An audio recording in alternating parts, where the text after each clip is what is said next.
नमस्कार. आज या कोरेगाव या ठिकाणी सर्व आमच्या संबंधित पदाधिकारी कार्यकर्त्यांची आढावा बैठक झाली आणि या आढावा बैठकीमध्ये महाराष्ट्र राज्याचे उपमुख्यमंत्री आणि आमच्या शिवसेना पक्षाचे मुख्य नेते आदरणीय एकनाथजी शिंदे साहेब यांचा 20 तारखेला सातारा दौरा आहे. या दौऱ्यामध्ये अंगापूर या ठिकाणी एक धार्मिक कार्यक्रम गणपती दर्शनाचा या कार्यक्रमाला ते दुपारी येणार आहेत.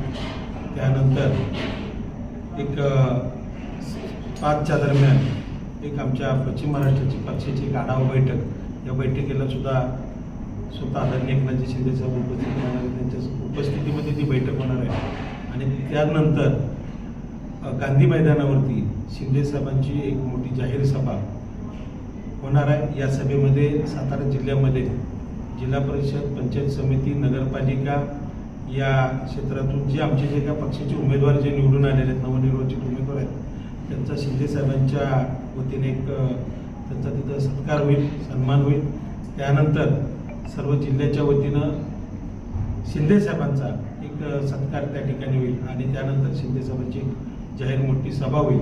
मी या सर्व जिल्ह्यातील सर्व नागरिकांना, शिवसैनिकांना, बंधू भगिनींना विनम्र विनंती करतो की शिंदे साहेबांचे भगवे विचार ऐकण्यासाठी 20 तारखेला सायंकाळी 6 वाजता गांधी मैदान या ठिकाणी आपण सर्व जास्तीत जास्त संख्येनं उपस्थित राहावं, एवढीच मी आपल्या सर्वांना विनंती करतो. राज्याचे उपमुख्यमंत्री आणि शिवसेना पक्षाचे मुख्य नेते आदरणीय शिंदे साहेब 20 तारखेला अंगापूर आणि सातारा या दोन्ही ठिकाणी येत आहे. त्या दृष्टिकोनातून शिवसेनेच्या सर्व विभागवाईज लोकांशी चर्चा करण्यासाठी या ठिकाणी आम्ही आलेलो. ही सभा, शिंदे साहेबांची सभा, ही संघटनात्मक दृष्ट्या पश्चिम महाराष्ट्राबरोबरच सातारा जिल्हा अतिशय सक्षम करण्याची भूमिका त्यांची आहे आणि एकंदरीत कणसे साहेब बऱ्याच दिवसापूर्वी देत आहेत.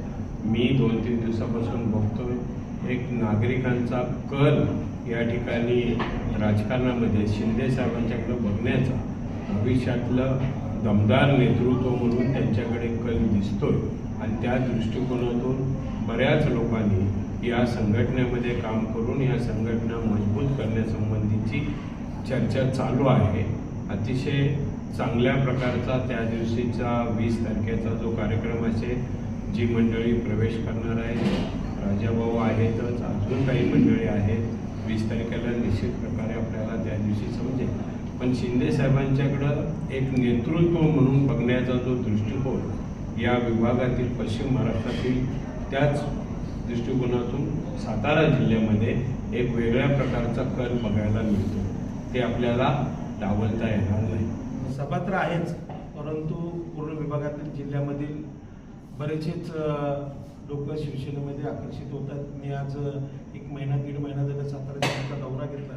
प्रत्येक विभाग वाईज, तालुका वाईज, जिल्हा परिषद, पंचायत समिती, गण वाईज बैठका घेतल्या आणि आढावा घेत असताना असं निदर्शनास आलं की सातारा जिल्ह्यातून अतिशय मोठ्या प्रमाणामध्ये शिंदे साहेबांच्यावरती प्रेम करणारा वर्ग अतिशय मोठ्या प्रमाणामध्ये आहे आणि स्वइच्छेनं लोक प्रत्येक पक्षातील, म्हणजे जे पक्ष आहेत त्या प्रत्येक पक्षातील जी काही नेते मंडळी आहेत, पदाधिकारी, कार्यकर्ते आहेत आणि त्यांना आता शिंदे साहेबांच्या समवेत काम करायचे आहे. त्यामुळे ते यावेळेला सुद्धा बऱ्यापैकी जिल्ह्यातून प्रवेश होणार आहे. कोरेगाव विधानसभा मतदारसंघातून किती कार्यकर्ते प्रवेश करतात? कोरेगाव विधानसभा मतदारसंघातून अतिशय मोठ्या प्रमाणामध्ये शिंदे साहेबांना मानणारा वर्ग आहे आणि शिंदे साहेबांनी अतिशय मोठ्या प्रमाणामध्ये या कोरेगाव मतदारसंघावरती प्रेम केलेलं आहे. त्याचं जिवंत उदाहरण तुम्ही बघितलं आहे.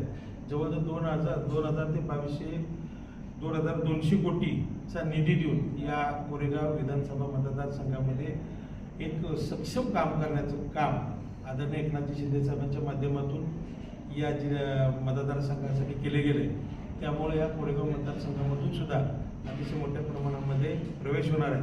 त्यामध्ये आमचे राजाभाऊ बर्गे यांनी तर जाहीर पहिल्याच दिवशी सांगितलं की मी स्वतः पहिला माझा प्रवेश असेल, त्याच्यानंतर या मतदारसंघामध्ये अनेक प्रवेश होणार आहेत. सरपंच नगरसेवकांची काय नगरसेवकांचा प्रवेश होणार का? बघा, काही लोकांचे प्रवेश तर आहेतच, मी आता पूर्ण बोलू शकत नाही, काही अडचणी असतात, परंतु बराच वर्ग या मतदारसंघातून आदरणीय एकनाथ शिंदे साहेबांच्या मार्गदर्शनाखाली काम करण्यास उत्सुक आहे. राजाभाऊला काय कमिटमेंट केली?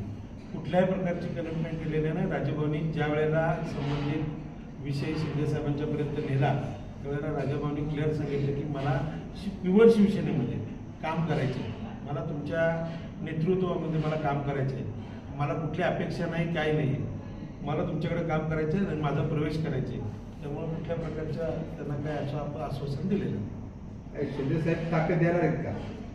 प्रश्नच येत नाही. शिंदे साहेबांचा इतिहास तुम्ही अजून बघितला नाही किंवा बघितला असेल. जिल्ह्यामध्ये जिथे जिथे नव्हे तर महाराष्ट्रामध्ये जिथं जिथं ताकद द्यायला पाहिजे योग्य ठिकाणी प्रत्येक ठिकाणी शिंदे साहेबांनी ताकद दिली. तुम्ही आता एक प्रश्न विचारला की शिंदे साहेब ताकद देणार का?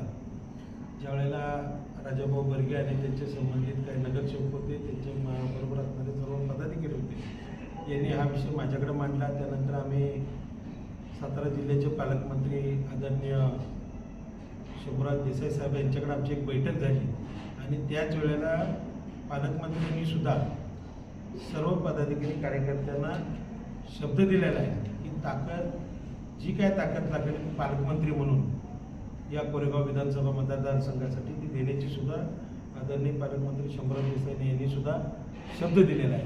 त्याचप्रमाणे शिंदे साहेबांनी सुद्धा ज्यावेळेला भेट झाली त्यावेळेलाही सांगितलेलं आहे की जिथं गाव तिथं शाखा या पद्धतीनं शिवसेना रुजली पाहिजे, गावागावात आपला शिवसैनिक तयार झाला पाहिजे असं त्यांना आदेश बी दिलेले आहेत आणि जी काय ताकद लागेल विकास कामासाठी ती सर्व ताकद देण्याचा शब्द आदरणीय एकनाथ शिंदे साहेबांनी दिलेला आहे.